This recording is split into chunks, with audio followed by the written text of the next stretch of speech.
Hi, George. Hey.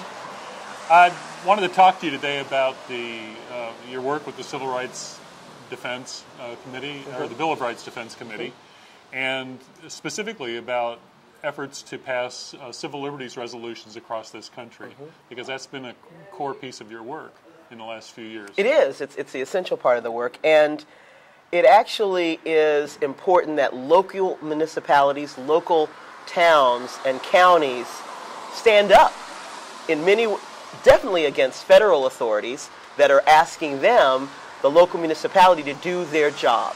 Do the job of ICE, do the job of Department of Homeland Security, do the job of the FBI, in addition to all of the work that you need to do to really create public safety and the well-being of the community.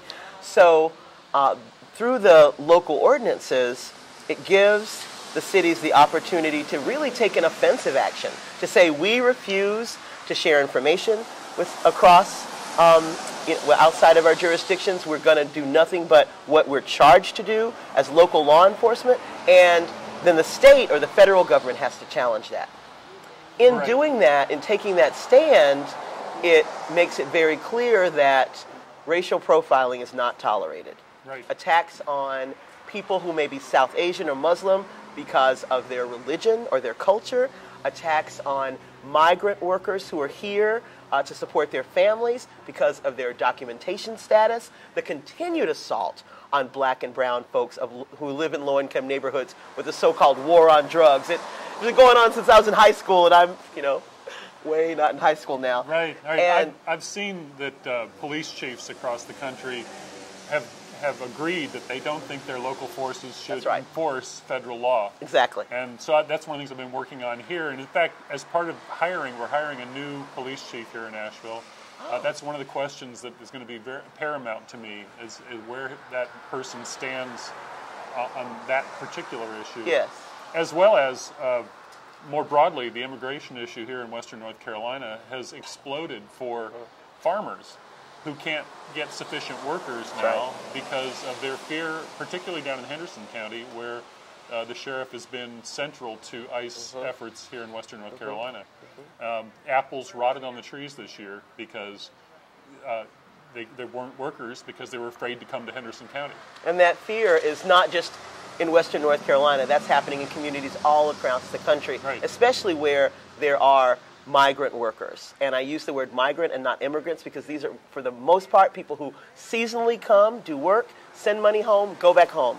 Outside of Cleveland, there are fruit pickers there, and the Fruit Association, and their same concern, crops that are going, unpicked, unharvested, and given the economy, given the needs for jobs. Now, of course, yes, the folks who are doing the migrant work are picking the fruit, but once that fruit goes to market, the economic benefits are multiplied. Absolutely. Or lost, right? So if that crop doesn't go to market, the ripple effect in this economy is very bad.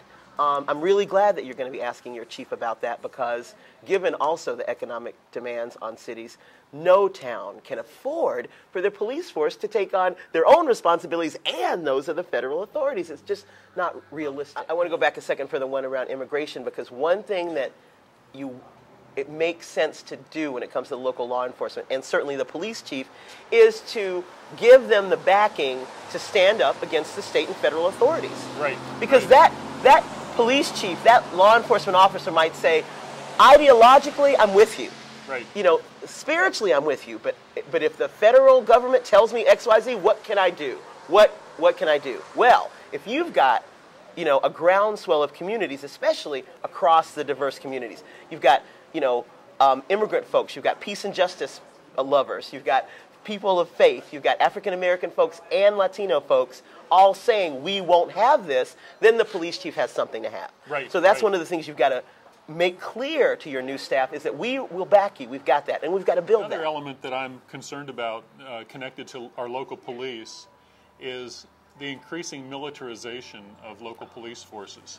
And that's another question I'll be asking potential new chiefs of police here, is where do you stand on that? What do you see as far as protecting civil liberties and not over enforcing?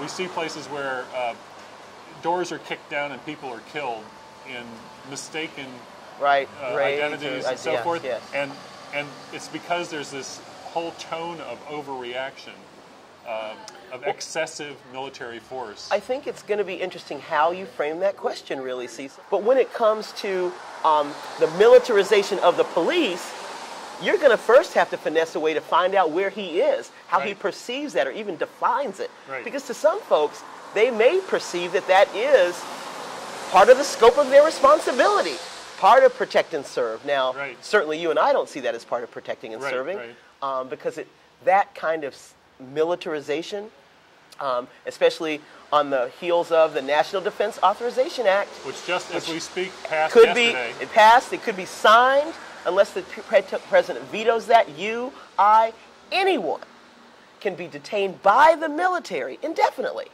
So that... with no habeas corpus. Nothing. No right trial. To an attorney, no trial. Nothing.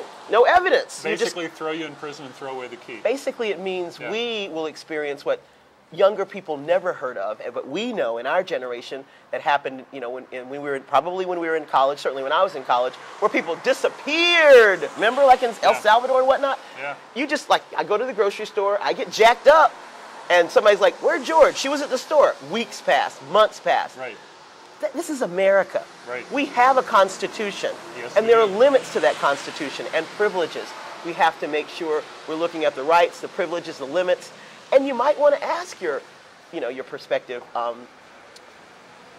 chiefs of police to talk about how they feel about the Constitution and civil liberties, what they see as the parameters, the margins, of their role. Right. And from that, you might get some stuff. Because if you say it in a certain way, they'll say, "Oh yeah, they want to get a job, Cecil." Yeah, that's the truth. Everybody wants a job.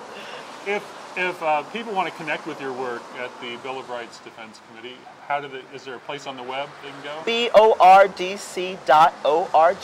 That's pretty simple. That's it. BORDC.org. That's it. Great. All right. Thank you very much. Sure. Appreciate having this conversation. Sometimes you'll count the days. Sometimes you'll just slip away. There are watches to unwind and ladders still to climb. Oh, now don't you think something's gotta happen soon? It's been so long now since they changed that tune. Oh, Juliet, keep that in. Don't you think something's gotta happen soon? It's been so long now since they changed that tune.